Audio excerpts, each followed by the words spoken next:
Chapter 7 રાશિઓની તુલના. કોઈ પણ વસ્તુની સરખામણી કરવી હોય તો આપણે ત્રાજવામાં મૂકીએ ને ત્રાજવામાં, તો એની પછી તુલના થાય. તુલના કરવી એટલે કોઈ વસ્તુ ઓછી હોય કોઈ વસ્તુ વધુ હોય તો એની તુલના કરવામાં એટલે રાશિઓની તુલના. તો એની અંદર પહેલી વસ્તુ આવશે ટકા. ટકા શું છે તો કે ટકા એ એવો અપૂર્ણાંક છે કે જે અંશ છે જેનો છેદ શું હોય 100 હોય. ત્યાર પછી ટકા શબ્દ લેટિન શબ્દ પર્સેન્ટમ પરથી આવેલો છે.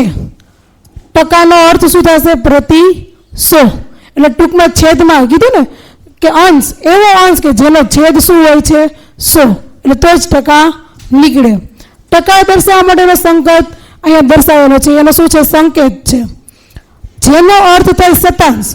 ત્યારે જ્યારે દશાંશ સંખ્યા શીખે ને ત્યારે જોયું છેદમાં જો 10 હોય તો એને દશાંશ કહેવાતું, છેદમાં 100 આવે એટલે શતાંશ અને છેદમાં 1000 આવે એટલે સહસ્ત્રાંશ કહેતા. તો આ છેદમાં 100 આવે છે એટલા માટે એને શું કહેવાય શતાંશ પણ કહેવાય છે. ઓકે, ત્યાર પછી આપણે જોઈએ આની અંદર તો કે અપૂર્ણાંક સંખ્યાને ટકામાં કેવી રીતે ફેરવવી. હવે અપૂર્ણાંક સંખ્યા એમને બને નહીં. એની અંદર કેવું હોય, દાખલા ઉદાહરણ લઈએ આપણે તો તમારા જે કુલ માર્ક્સ હોય 7 વિષય આવે, 7 વિષયના કેટલા માર્ક્સ થાય છે 700.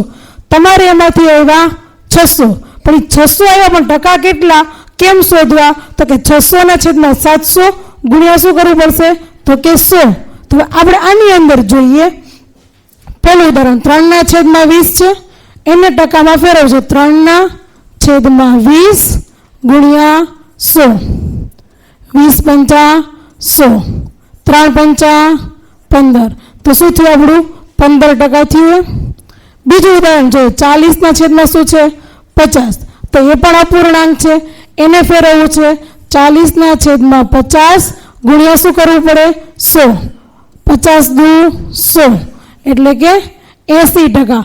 તો 40 છે એ 50 આપણી કુલ સંખ્યા હતી અને 40 છે એ એક અમુક ભાગ હતો, પણ કેટલા ટકા ભાગ હતો એ ખબર નથી. તો કેટલા ટકા ભાગ હતો તો કે 80% ભાગ થયો. શેમાંથી 50 નો 80% ભાગ એટલે 40.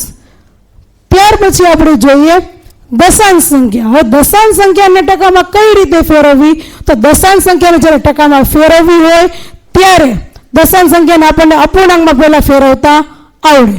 શું કરશું આનો અપૂર્ણાંક તો કે 8 ના છેદમાં 100 લખાય. હા, 8 ના છેદમાં 100 લખાય. કેમ તો કે પોઈન્ટ પછી કેટલા અંક છે 2 અંક છે એટલા માટે છેદમાં 100. હવે આ આપણા માટે પહેલા આગળની જેમ અપૂર્ણાંક બની ગયો તો કે હા અપૂર્ણાંક બની ગયો. હવે આ અપૂર્ણાંક બની ગયો તો એને શું કરવાનું 100 વડે ગુણવાના એટલે શું થશે તો કે 8%. ત્યાર પછી છે 0.4 તો કે 4 ના છેદમાં 10 ગુણ્યા કેટલા કરવાના તો કે 100. 0 0 ઉડી ગયા તો કેટલા બનશે 40%.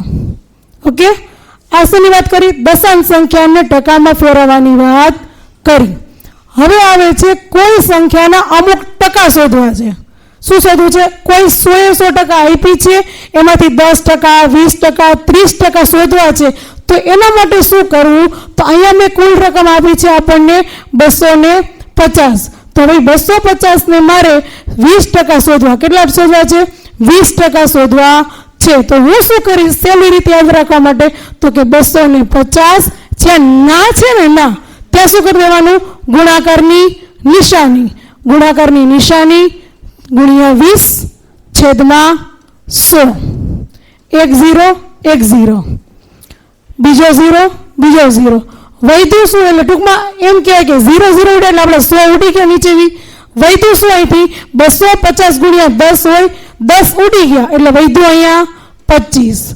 હવે અહીંયા 20 હતા 20 એટલે કે 2 ગુણ્યા 10 તો એમાંથી પણ એક 10 અહીંયા ઉડી ગયો એટલે વધ્યું શું તો કે 2. 25 ગુણ્યા 2 એટલે શું થાય 50. એ શું મળ્યું તો કે 250 ના મને 20% મળ્યા. શું મળ્યું 250 ના 20%. ત્યાર પછી વાત છે આ 400 ના 60% શોધવા. કેટલા શોધવા છે 400 ના 60%. તો કે 400 ગુણ્યા 60 છેદમાં 100. 1 0 2 0 1 0 2 0 શું વધ્યું અહીંયા તો કે 4 ગુણ્યા તો કે 60 કુલ કેટલા થશે તો કે 240. ઓકે, ત્યાર પછી કઈ સંખ્યાના 50% 230 થાય? એટલે કોઈ અમુક સંખ્યા છે જે આપણને ખબર નથી, એના 50% છે એ કેટલા થાય છે? તો કે 230 થાય છે. હવે કુલ ટકા કેટલા શોધવાના? તો કે 100% આપણે શોધવાના છે. તો કે 50% બરાબર 230 શોધવાના જ કેટલા? કુલ ટકા કેટલા છે? તો કે 100% શોધવા છે. તો કે 100% બરાબર કેટલા? શું આવશે? 230 ગુણ્યા 100 છેદમાં 50. 50 દુ 100. 230 ગુણ્યા શું વધ્યું? 2.